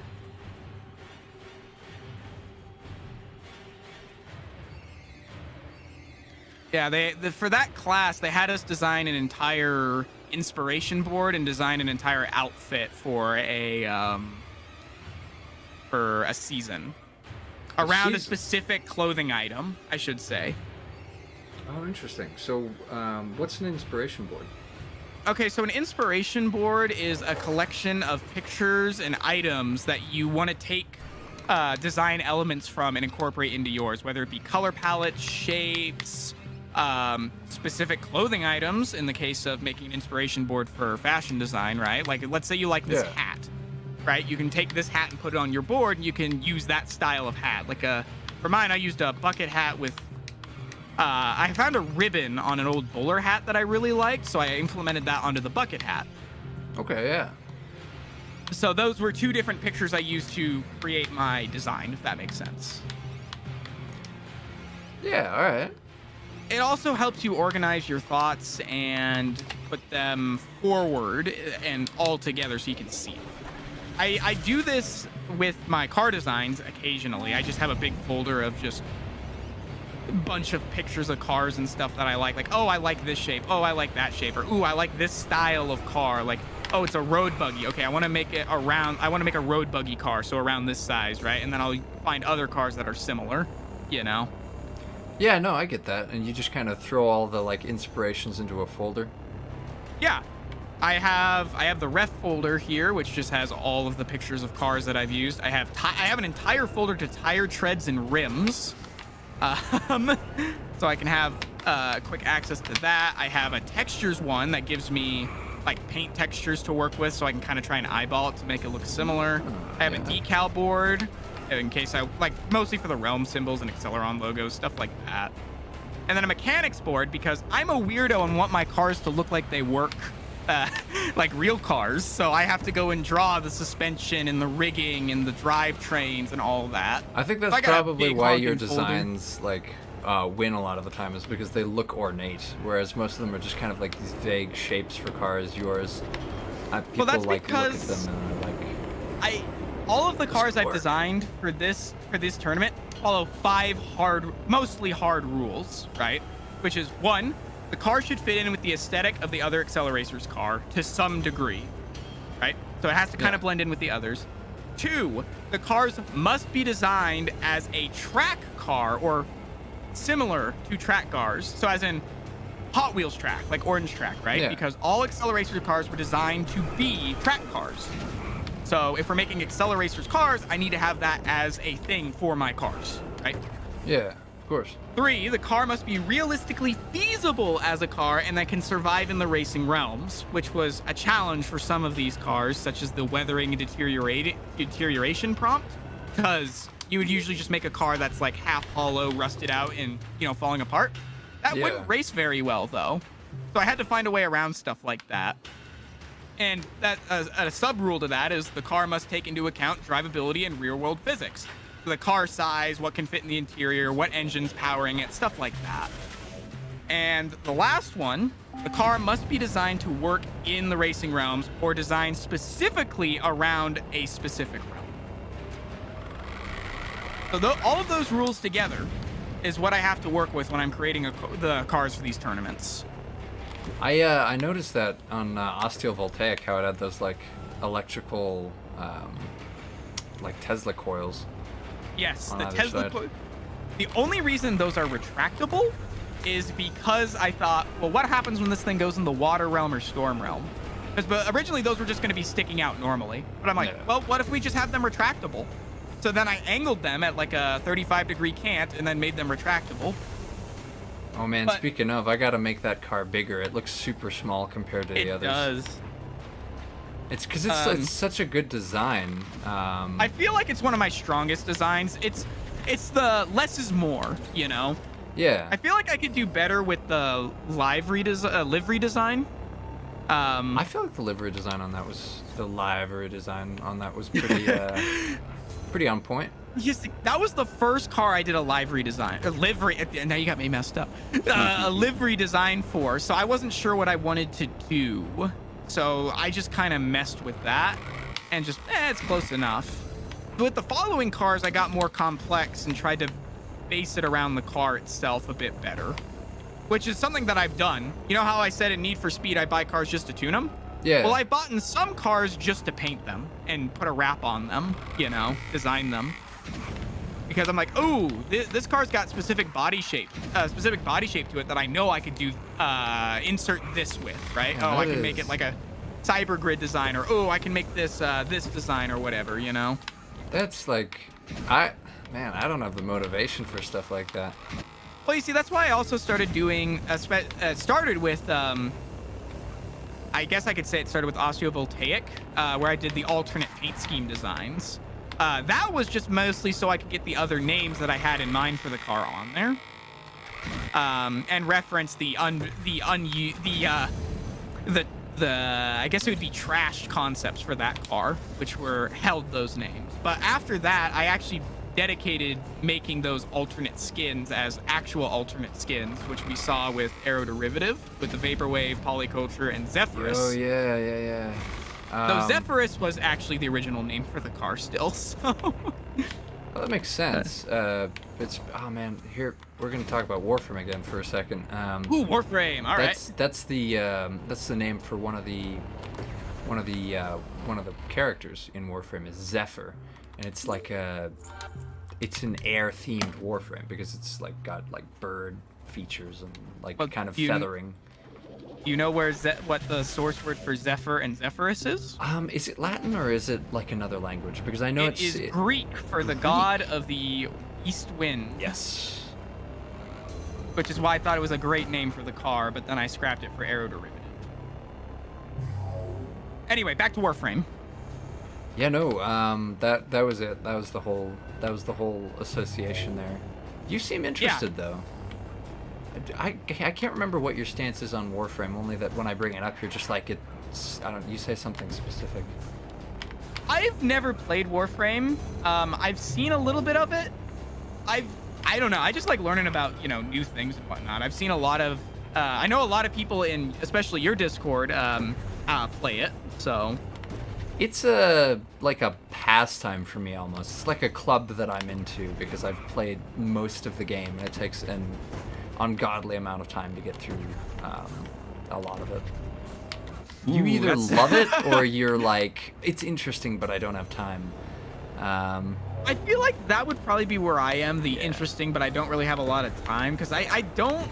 Okay, I shouldn't say that. I have time windows where I can sit down for like 8 hours a day and just do nothing but sit at my computer, right? Yeah. But those come few and... Well, they may be becoming more common in a couple months, but as of right now, they're kind of few and far between. Yeah. Ooh, yeah, you hit that right on the nose. I did. I really did. My stream's probably a little behind you, but a bit. I did it again. Get ready. Oh, I'm waiting. Oh, I see. All right, I can already see where it's gonna happen. Yep, right there. Yep. But yeah, no, Warframe, it has piqued my interest, especially when I hear people talk about, oh yeah, it's got its own languages, there's all this lore, there's factions, there's this whole history, and I'm like, okay, I can dig that. It is really cool, like the lore of the game, because it pulls from like a bunch of different cultures. Like you've got like Arthurian like legend and mythology, you've got like Roman mythology, you've got like Greek mythology. The Warframe names, they kind of pull from that, and then as far as like culturally, it's just from like everywhere. So you can look at it like at the designs for the world's inhabitants, and just like kind of scratch your head at like where specifically like everything came from, because it's just from everywhere, and it just kind of mashes it together in this really interesting futuristic way. That is cool. I like that. I like it in games where you can tell that they're based off like real life or historical places or events or whatever, but it still makes it its own thing at the same time. It does, yeah. It really. You can see the core values in the writing or the area, the environment that you're in, that it's based on, but it still feels like its own thing. Yes. No. It takes like a mishmash of other like cultural concepts, and it kind of like converts them into its own format. Yeah, I like that, especially when it's done well. I've seen a lot of people try to do that, and it's just not done well, right? So I'm always a little wary when I start hearing that. But from what I've heard from Warframe, and why it has piqued my interest, is I hear it's actually done well. It's hit or miss for me. There's some parts that feel a little bit awkward, but other parts where I'm just like, okay, they really hit the nail on the head here. Well, you can't have all winners, you know? Especially in a game as large as Warframe. It is. It is something. It is like, it has reinvented itself so many different times that like you come back to it like time after time again, and depending on it, like where you are in the game, it's an entirely different experience. Because the core game, like the game that like came out in 2013 or wherever, that's still there, you know? Like that's still like that's still a part of your experience. You can still like just play like a few corners of the game, and that's what it'll be like. And then you play the newer stuff, and it's like you add several other games into it. And to give you an example of what I'm talking about, they actually added in like it's super janky, and it didn't really get any attention other than like the first release. But they added in like a Mortal Kombat style like side-scrolling brawler minigame. Oh, really? With all the different characters, yeah. That's interesting. And there's then they added in the open worlds, which changes the way that everything works significantly. And then like of course you've got like different faction missions, different like resource types, different like sub goals within the game that you can pursue. It's almost like an RPG it's an MMORPG, but it's almost like a traditional RPG in some respects, because you can just, if you follow the main quest, you can kind of like explore the story and progress the timeline, or you can just labor to acquire the things that you covet in the game. That's generally what I do. I am a loot goblin. Yeah. I'm a sewer rat and loot goblin. There is the other cool thing about Warframe is that the reason why I have so much time invested in it is that I got into it when I was like a poor broke college student slash like like most people, from what I've heard, slash like high school senior, and I was just like, man, like I'm like playing a whole bunch of games, but like if I see a game, I'm just like, oh, that looks really fun, but I have like $2 to my name. And so Warframe was free to play, so I was just like, oh yeah, I'll give this a shot. And I invested like a lot of time into it. And usually with free to plays, how that goes is like I'll invest a bunch of time until I hit a paywall, and then I'll be like, well, that was fun while it lasted, and then I'll move on to the next thing. But with Warframe, they don't do that. They have a really interesting model where you can trade for premium currency and then also grind for like pretty much everything in the game. Like they don't restrict area access. They don't they pretty much. Well, that's pretty cool. Yeah, no. If you have connections in the game, or if you like know how to use the game's like trade system, then you can play the entire game for free. It takes a lot of work and a lot of grinding, but at the time I got into it, which was when I was like a high school senior going into college, it was a formula that worked because I had so much free time, but like no money at all. None. I can see why it's been so popular then, if that's the case. Yes. Just from the prospect of its monetization model, its free-to-play model. Yes. I can see how that could pull a lot of people in. It did really well for both me and my brother. We both got really into it for that specific reason. And the way that the game works now, as far as I am aware, is that a bunch of the people who live in poorer countries or just don't have a whole lot of disposable income, they play a lot of the game and they grind for a lot of the resources that people who don't have a whole bunch of time want or need. And so it's kind of got its own economy going on. Yeah, exactly. There's a working class within the game almost, in that there are people who just spend a bunch of time in the game in order to finance their playing of the game, and then others who just buy stuff. It works. That's pretty cool, honest. That kind of sounds like the dream for an actual player-driven MMO kind of thing, It's kept it alive. Rats did it again. It's kept it alive for as long as the game has been around, so they must be doing something right. They have to be if it's been around. How long is Warframe came out in 2013, 2014? Yeah, 2013. I thought so. Yeah, that's gonna be coming up on 10 years now. It's old. It is. But I don't know. It's been a really fun thing. Oh, speaking of, there's this online event next weekend called Tennocon, where they go over the new stuff that they're going to be adding, and they usually at this point in time, they like announced some like big, cool, exciting thing. That's been the it's basically like the Apple conventions, but specifically for Warframe, where they're just like, oh, by the way, the game is going to change drastically in this way. Because that's when they announced the first open world, and at this point, like, at the point they announced the open world, Warframe was like a kind of like a dungeon crawler. Like, you had a bunch of See, these. that's what I know it as. Yeah, you had a bunch of these like little rooms that just kind of get shuffled and connected together. And then they're just like, oh, by the way, we're going to add this like giant open world location so you can, you know, do stuff like that. And then they added other stuff like vehicles, like hoverboards, and like they integrated the what the system that the name for it is Arcwing, but basically it was just like a jetpack. Oh yeah. And I know what you're talking about. Yeah, and did it again. And people were just Stop like doing the thing. Yeah, I do need to. I did it again. I do need to stop doing the thing. Stop doing the thing. People just like went bananas because that's something that they'd never had before. Just the freedom of flight, more or less. Third time. Well, you were driving with half your car, so I don't blame you on that. Flying with, well, technically this would be driving since it's got the like swamp track. Yes.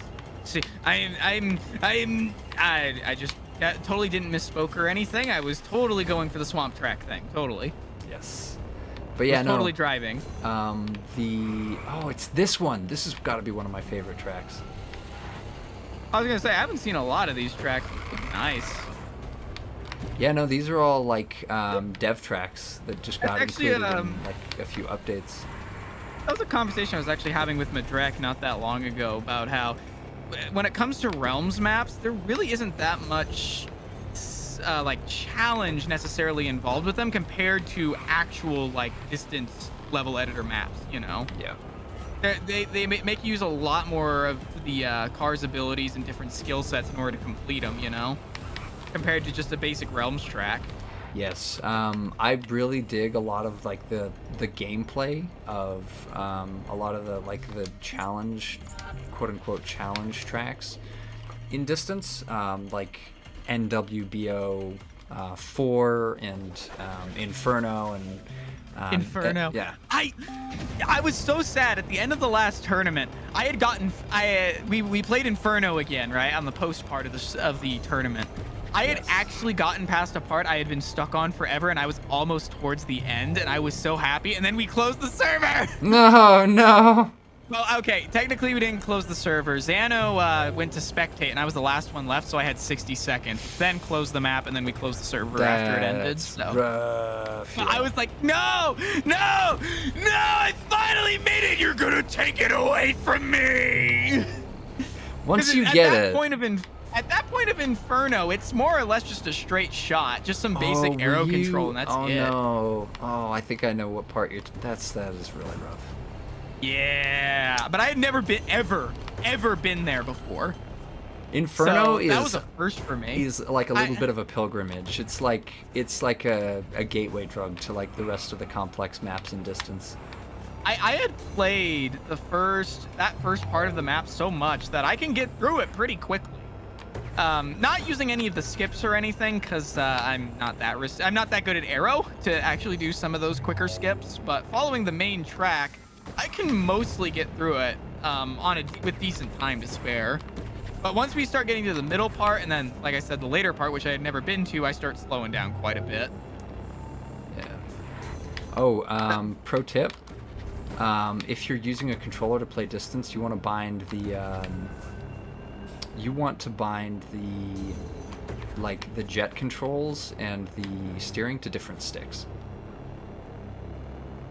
Yeah, that would probably help me quite a bit, because there have been times where I come off I lose like we're going downhill and I lose grip on the track, and all of a sudden my car starts rolling.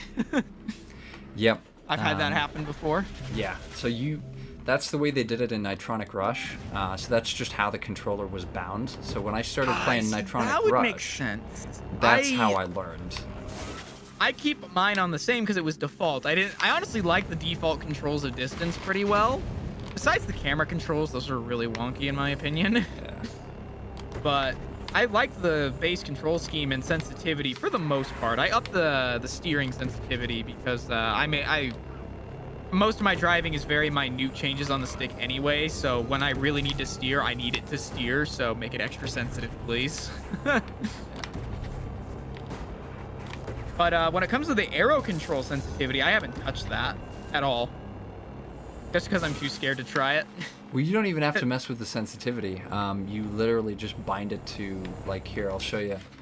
So you want your driving to be on this side of the controller and the thrusters to be on this stick. And they both just control those two things separately and independently.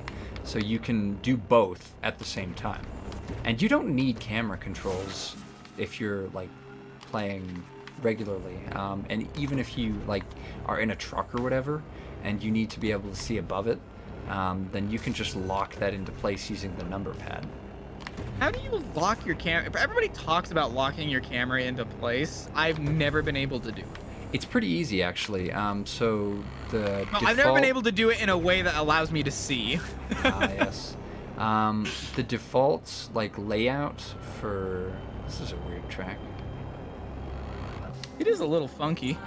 The default layout for the camera controls on the keyboard is that it uses 8, 6, 4, and 2 on the number pad.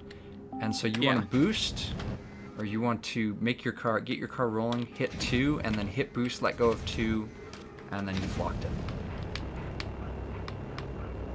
Ah, So, I see. Yeah. What happens if you have to stop boosting, though? It stays. After you do that, it stays. Oh. Yep. I didn't know that. See, that angle is what I've been trying to do for many maps, but I can't ever get it to. I usually look straight down. I'm just like, well, this is my life now. I'm looking for potholes right under my car. Nope. So the trick with it is that you have to be moving first before you try and adjust your camera, because then it limits how far you can move it up. I got you. I didn't know that part. And then once you, like, have it put all the way, so you have to, like, do it in a specific order. So get your car moving, stop boosting, and then adjust the angle until it's, like, at the max, and then while still holding that adjustment down, continue to boost, or, like, resume boosting, and then let go of the the view adjustment, and then it sticks. Okay, I think I know what you're talking about. Yeah. I think. I'll have to try it. It's, you just have to do, like, a specific thing in a specific order, and then once you learn how to do it once, it's yeah. I mean, I can always come back to the VOD and refer to it as well if I get stuck again. So, I mean, it's pretty easy to tell when you do it right, because you'll have the correct angle. Yeah. So you do it, boost, take your finger off while boosting. That's really it. Those are the 3 steps. Okay. But your car has to be moving first. You see, that's the car has to be moving first step is not something nobody has ever told me. Yeah. But in my brain, I never thought about it because I'm like, well, if I'm using the boost to move, I'm going to be moving anyway, so I don't need to be moving beforehand. So I never put 2 and 2 together. Yeah, so you boost to get the car, well, I don't ever use the actual car gas. I don't think I ever have. Just by itself. Oh, I do out of habit. I used to not press down on the throttle and just use the boost control in game, but then I got into the bad habit of doing that in other games, and I was just like, well, now I'm just hitting the e-brake instead of actually hitting the gas. Yeah. So I stopped doing that, so I would stop screwing over my muscle memory for other games. Yeah, no, it's a whole thing. It's like your inner gamer needs to be trained or satiated or whatever. Well, I have monkey gamer brain, and I have to follow very specific rules to get monkey brain to be happy. Monkey brain, I can relate. Woof! Hear a doggo. Yeah, that's the neighbor. Maybe he knows the mouse. He's trying to find the mouse in the wall. He's not gonna have any luck. He's a whole 15 feet of, like, over and away. He's gonna start tunneling through the wall or something. He's just wearing a little mining hat, carrying a pickaxe in one paw. Just pops up through a hole. That's a certified good working boy right there. Uh-oh. He's working to eradicate the mouse, though. It's okay. I'm hardy. I can handle it. I'm resilient. Don't worry, I'm tough. They can chew me I'm up. tough. Well, see, here's the thing. Not physically tough, but I am nimble and I can book it, man. That's actually true. I don't have. I'm not very strong physically, but I can run like no one else. So this is. Bye. All right, I was trying to show you what happens if you're not moving. If you try and like adjust the controls, but it's. You don't need to show me. I know what it looks like. I know what the road looks like. I'm very accustomed to seeing it. No. Whenever I try this technique. This has got to be a snow state map. I can smell his style on this map. I always find it funny when you can identify. It's the same thing with like when you're looking at a piece of art. When it comes to these custom maps, you can tell who makes it even without looking at the name, just by playing the map and Because there's certain like little like design principles that you'll see implemented, and Snow State has some very clean, like geometric, like almost photorealistic styles that he'll implement. And he, among a few others, got hired on as contractors to finish Distance. Really? Did you hear about that? Nope. Yep. So while the game was in development, there was a bunch of nonsense with a good amount of the team leaving to other game studios, right? I heard about that part. Yes, and so what happened is a bunch of the community map makers, people who bought the game, were just like, "Oh, this is fun," and made some maps. They caught the devs' attention, and so they got in contact with them, and then reached out and were just like, "Hey, would you like to help make this game? Because that level editor that you're using is how we make official levels. Do you want to help make the campaign for this game?" Oh, that's sick. Yeah, and so they did. And so they were on the team that like finished the official Distance campaign and several of the bonus campaigns. That's awesome, honestly. Right? I love Yeah. it when companies do that. I mean, you could hardly call it a company. It was just like at its peak, at like the most amount of people, there was like maybe 15. Well, I mean, you get what I mean. Small teams, they go to the community, especially when they're in need, and ask them, "Hey, I need you to." You just flew into that wall. I did. I think it turned out beautifully. I think it was the right decision for this game. I feel like I really like a lot of the decisions that Distance made, and I really like a lot of the functionality that is in this game as a result, because like this game will survive independently of like the health of the game studio, like for a while. Like it's a piece kind of like the same thing with like Skyrim and its modding scene. Exactly. Like the modding situation for Distance isn't quite as poppin' as I would like, but unlike like Skyrim, which just has like a basic CDK file editor, this has a level editor which allows you to make new content as part of the game without needing any modding anything. Yes, that's another one of the more ingenious moves that the devs implemented when they made this game that I don't see a lot of other places, is the flexibility that you have to like create this almost impressionist art using like basic pieces. Well, yeah. Well, I feel like that's one thing I love about this game. Mind you, people would hate me for it. I mostly bought it for, the Accelerators content, but I've stayed for the game itself. I absolutely love everything you can do with it. It is so flexible. As to quote you, well, it's not going to be a direct quote, but from, your interview, the level designer gives you a level of freedom unseen before in a lot of other titles, and allows an individual to express themselves in almost any way they want. It makes you an honorary dev. It really more does. or less, yeah. Especially if you're making like the high-end levels too, Exactly, and that's kind of like Nick Pines, for example, right? Stuff like that. Yes, it made me like unbelievably excited when I found out just like that there weren't like the limitations that I thought there were. I found these Accelerators maps on the workshop, like ones from Alex Trojan and ZU, and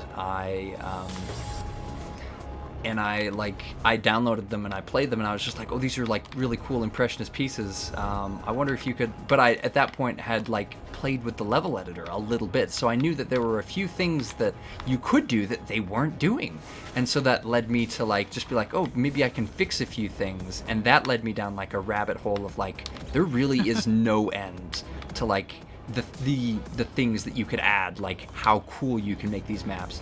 And then like eventually that leads to the type of stuff that like you see in Pines' maps, where you'll have like usable like hyperpods, where you'll have like Accelecharger pickups, where you'll have or dynamic map obstacles like in a Exactly. Swamp Realm, where Yeah. you have the gorilla come out of the tree line and just smash the track away. just like obnoxiously cool stuff like that. Exactly. That you look at that, and then I was just like, oh my god, like this is like an official Acceleracers game pretty much. The only thing that's missing is the car. And so that's what gave me the idea to start uploading these videos. Is I was just like, people have to see this, because like I had been waiting for just something that looked and felt like this forever, and I knew about Distance and Nitronic Rush actually like way before any of the Acceleracers maps came out, so it was a coincidence. Yeah, well, you see, that's the thing. Without you ever posting any of those videos, I wouldn't be here talking to you right now. The only reason I'm here part of this community is because I found you. And I found your videos way back in the day, and I started doing this was even before you started doing endurance tournaments. Back in, you would just do like weekend races just on Distance, just doing random maps, you know? Yeah, I remember that, yeah. That's when I started, and I always raced, RDO7 was my go-to. I remember that. It'd be more accurate to say I remember that some mad lad always used the motorcycle, and that was That was me. Yeah. Mouse, that was me. I always used it. I can't, to quote you from a really old stream, Mouse is racing RDO7 again. Oh, I'm glad to see someone likes that model. He just comes on here and races his heart out with it. That was more or less what you said. Wait, that had been like 2019. Yeah, that's a while ago. It was. Well, that was the thing. I have been on your Discord for a long time. I've just been a lurker pretty much the whole time. The real first post I started doing was the Acceleron art tournaments. Yeah, I'm really pleased with how this whole project has turned out. I really like a lot of the designs that got submitted, and I'm excited to see where this goes. I am and also excited to get back to like editing maps and stuff. But anyway, I'm gonna have to wrap things up because it's 6. I have previous engagements that I gotta get to. So for everybody on the stream, I will see you guys next weekend. We are gonna dive into the other 2 designs that we have for Acceleron cars. So that's gonna be exciting. As soon as we finish those, then we're gonna switch up the content that we have on here. We're gonna go in a different direction. You'll see what I mean when we get there. But yeah.